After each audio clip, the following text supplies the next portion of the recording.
Everyone, welcome back to study IQ judiciary. I am Shrimi Srivastava और आज के इस पर्टिकुलर सेशन में हम डिस्कस करेंगे कि अगर पत्नी जो है पति के खिलाफ झूठा दहेज का केस रजिस्टर कराए तो उसके पास क्या रेमेडीज है, हस्बैंड के पास क्या रेमेडीज है। Because we have seen a lot many times जहां पे हम देखते हैं कि फॉल्स डाउरी केसेस रजिस्टर हो रहे हैं। इनफैक्ट इसका ट्रेंड बहुत ज्यादा बढ़ गया है और सेक्शन 498A IPC का मिसयूज किया जा रहा है वुमेन्स द्वारा। नौ सेक्शन 498 IPC का बनाया गया था प्रोटेक्ट करने के लिए, सेफगार्ड करने के लिए वुमेन्स को, बट वुमेन उसको एज अ शील्ड नहीं एज अ वेपन यूज कर रही हैं। तो आज के इस पर्टिकुलर सेशन में हम डिस्कस करेंगे कि अगर वाइफ हस्बैंड के खिलाफ या हस्बैंड के रिलेटिव्स के खिलाफ झूठा दहेज का केस करती हैं, झूठा दहेज का मुकदमा करती हैं, तो यहाँ पे हस्बैंड के पास क्या राइट्स है, उनको क्या प्रोटेक्ट किया गया है, कौन से लॉज में वो जो है अपने आप को या अपनी फैमिली को प्रोटेक्ट कर सकते हैं। So let's begin with the session now. इस सेशन को स्टार्ट करने से पहले मैं बता दूं कि स्टडी IQ जुडिशरी प्रोवाइड करता है आपको जुडिशरी के कोर्सेज, और यहाँ पे जुडिशरी के कोर्सेज आपको मिल रहे हैं अफोर्डेबल प्राइस में। तो जुडिशरी का महापैक जिसमें हम कवर अप करते हैं 16 स्टेट्स के local acts, major laws, minor laws और वो बाकी सारी चीजें जो इंपॉर्टेंट है एग्जामिनेशन को क्रैक करने के लिए, वो सब कुछ हमने इनकॉर्पोरेट कर रखा है इस महापैक में, जो आपको मिल रहा है सिर्फ 11,999 रुपए का। और इस प्राइस पे तब मिलेगा जब आप यूज करेंगे मेरा कोड SHR। तो SHR कोड लगाकर आपको मिलेगा maximum discount. And the same goes with state specific courses. अगर आप मल्टीपल स्टेट्स को टारगेट नहीं करते हैं, सिर्फ एक पर्टिकुलर स्टेट की तैयारी करना चाहते हैं, तो उसके लिए भी स्टडी IQ जुडिशरी प्रोवाइड करता है आपको स्टेट स्पेसिफिक कोर्सेज, जो कोर्स आपको मिल रहा है सिर्फ 9,999 रुपए का। और आप मुझसे कनेक्ट हो सकते हैं टेलीग्राम और इंस्टाग्राम के माध्यम से। तो टेलीग्राम पे आप मुझे सर्च कर सकते हैं श्रीमी श्रीवास्तव के नाम से। सिमिलरली इंस्टाग्राम पे आप मुझे फॉलो कर सकते हैं सेम यूजर नेम से। कोई भी डाउट हो in respect of examination, course या फिर session, you can reach me out on both the social media handle. Now in today's session we are going to discuss कि अगर कोई फॉल्स डाउरी का केस होता है तो हस्बैंड के पास क्या रेमेडीज है, उसको कौन से लॉ में प्रोटेक्ट किया गया है।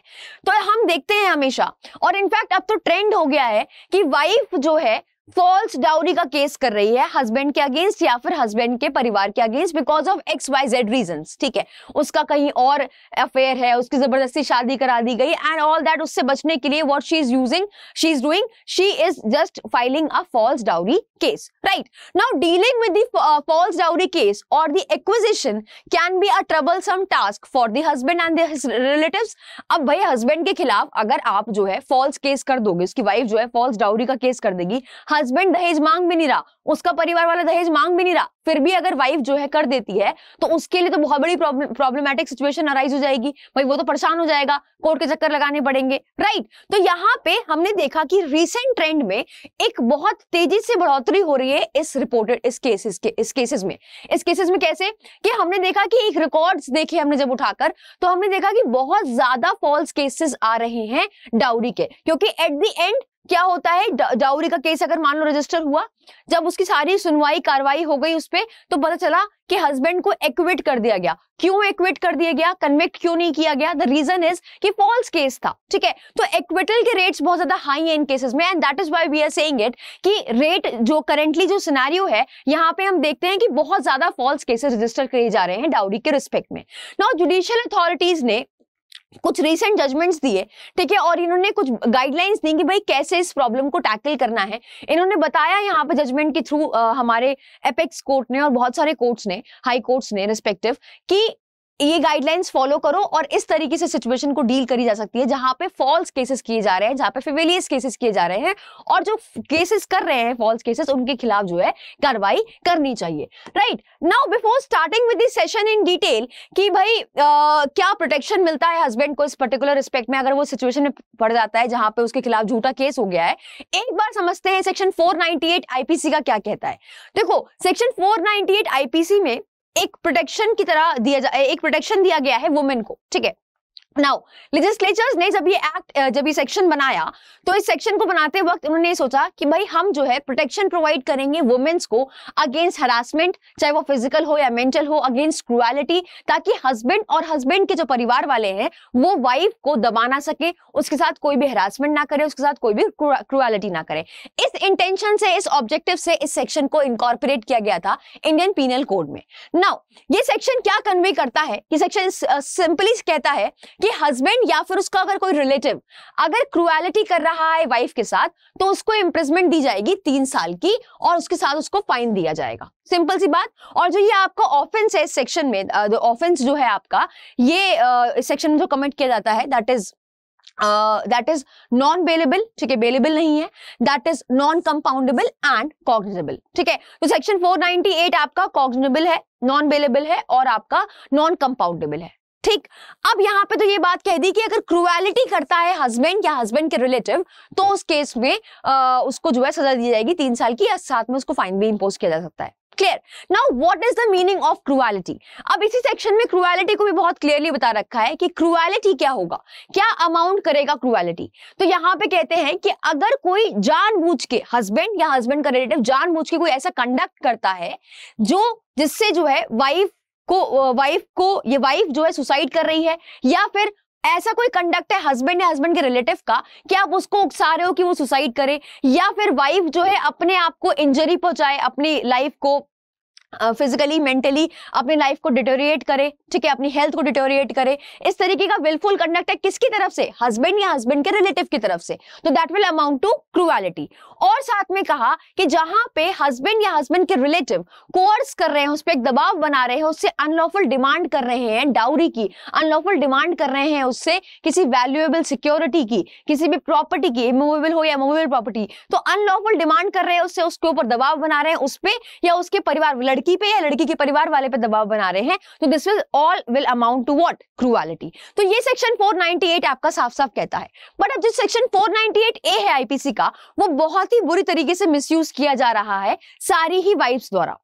नाउ कैसे मिसयूज किया जा रहा है? देखो, हर चीज का, हर लॉ का और हर चीज का एक अच्छा पार्ट भी होता है और एक खराब पार्ट भी होता है। Like just like there is a good and a bad of everything, ठीक है। हर चीज का एक अच्छी साइड भी होती है, खराब साइड भी होती है। Every law that is made for the protection and welfare of the woman has its own effect. जो भी लॉ बनाया जाता है for the welfare of the women, women के वेलफेयर के लिए या फिर वुमेन को प्रोटेक्ट करने के लिए, उसके अपने इफेक्ट्स होते हैं अगर आपने उसको मैलिफाइड इंटेंशन से यूज किया है तो, ठीक है। अगर आपकी इंटेंशन ही बैड है, अगर आपकी इंटेंशन ही गलत है, आप उसको एज अ प्रोटेक्शन यूज नहीं कर रहे हो बल्कि आप जो है उसका मिसयूज कर रहे हो, आप फालतू में फेक केसेस कर रहे हो या फिर फॉल्स केसेस कर रहे हो against the husband, right. Section 498 IPC का डिजाइन किया गया था और इंसर्ट किया था इस लीगल फ्रेमवर्क में by the policy makers, by the law makers, ये सोच के ताकि वो प्रोटेक्शन प्रोवाइड करेंगे वुमेन को against cruelty, harassment and other offences towards women by the husband और देयर फैमिली। कि भाई वो एक तरीके से ये सोच के उन्होंने ये सेक्शन इनकॉर्पोरेट किया था कि भाई हम जो है प्रोटेक्ट करेंगे वुमेन्स को हस्बैंड से, अगर हस्बैंड या हस्बैंड के परिवार वाले अगर उसको ऊपर कोई दबाव बना रहे हैं, डाउरी मांग रहे हैं या फिर उसको जो है परेशान कर रहे हैं, फिजिकली मेंटली टॉर्चर कर रहे हैं, हरास कर रहे हैं, तो उससे प्रोटेक्ट करेंगे। बट यहां पे वुमेन ने इस सेक्शन को कैसे यूज किया? एज अ वेपन यूज किया, ठीक है। तो however if we see the records, अगर आप रिकॉर्ड्स को देखोगे तो यहां पे देखा जाएगा कि बहुत सारे जो भी केसेस आपकी डाउरी के रिपोर्ट किए जा रहे हैं, डाउरी केसेस रिपोर्ट किए जा रहे हैं, उन डाउरी केसेस में ज्यादातर एक्विटल हो रहा है कन्विक्शन से। क्यों? बिकॉज जो भी केसेस दर्ज किए जा रहे हैं डाउरी से रिलेटेड वो सारे फॉल्स ही निकल रहे हैं, तो कन्विक्शन रेट डाउरी के केसेस में बहुत कम है देन दी एक्विटल। एक्विटल बहुत ज्यादा हो रहा है क्योंकि अल्टीमेटली पता चलता है कि जो डाउरी के केसेस हो रहे हैं वो फॉल्स हो रहे हैं। और ये सिचुएशन और खराब हो गई जब ऑनरेबल सुप्रीम कोर्ट ने इसको लेबल कर दिया as a legal terrorism. Not only this but supreme court ने कहा कि ये एंटी मेल लॉ है, right. Many females have defeated the basic purpose of this particular section. जो पूरा बेसिक पर्पस था, जो पर्पस था, जिस ऑब्जेक्टिव से हमने इनकॉर्पोरेट किया था इस सेक्शन को आईपीसी में, उस पूरे पर्पस को बहुत सारी फीमेल्स ने जो है फ्रस्ट्रेट कर दिया, उसका पर्पस ही नहीं रहने दिया, उसके पर्पस को ही डिफीट कर दिया पूरी तरीके से by filing their false dowry allegations. ठीक है, क्योंकि फॉल्स डाउरी एलिगेशंस लगाते हैं, फीमेल्स लगा रही हैं, तो इस सेक्शन को वो जो है एज अ वेपन यूज कर रहे हैं and not as a shield. तो इसको जो है बहुत बुरी तरीके से इस्तेमाल किया जा रहा है बहुत सारी महिलाओं द्वारा। नाउ अब हमने देखा कि हाँ भाई सेक्शन ये बात कहता है और इसको मिसयूज इस तरीके से किया जा रहा है। तो अब प्रोटेक्शन क्या है? ठीक है, प्रोटेक्शन क्या है अगर आप हस्बैंड के खिलाफ या हस्बैंड की फैमिली के खिलाफ कोई डाउरी का फॉल्स केस हो जाता है, उस पर्टिकुलर केस में प्रोटेक्शन क्या है? तो वो सेक्शन 340 सीआरपीसी का इन्वोक कर सकता है। अब यहाँ पे कोई भी पर्सन जिसके खिलाफ जो है फॉल्स डाउरी केस हुआ है वो जो है रिकोर्स ले सकता है, सेक्शन का हेल्प ले सकता है, 340 सीआरपीसी का सेक्शन का हेल्प ले सकता है। ठीक है, जो कहता है that if a false dowry case has been filed against husband and his family based on false pieces of evidences। अब आप जब false case करोगे तो आप evidences आपको देने पड़ेंगे कोर्ट में, right? Before the court of law you have to put the evidences also।